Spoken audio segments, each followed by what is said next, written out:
कार्यालयात अनेक संस्था चालक आपले कामाकरिता येत असतात. तर या कार्यालयात अनेक संस्था चालकांची न्यायालयाप्रमाणे सुनावणी केली जाते.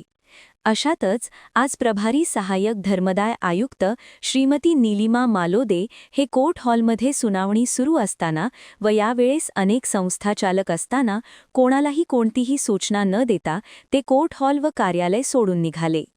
1 ते 2 तास संस्था चालक कोर्ट हॉलमध्ये बसून राहिले. तर याबद्दल कार्यालयातील कर्मचाऱ्यांना विचारले असता कर्मचाऱ्यांनाही काही माहीत नसल्याचे सांगितले. तर अनेक संस्था चालकांचा संभ्रमणात राहिले की आमची सुनावणी हे कधी होणार.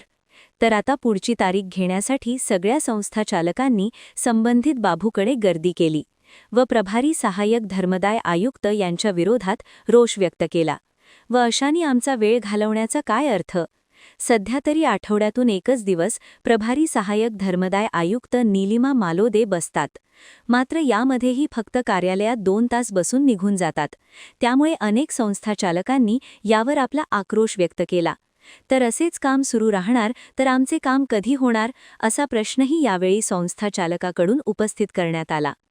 Sunil Kawale, the sting operation news, Gondia. The sting operation news, सत्याचे दुसरे नाव, अन्यायावर लेखणीचा घाव.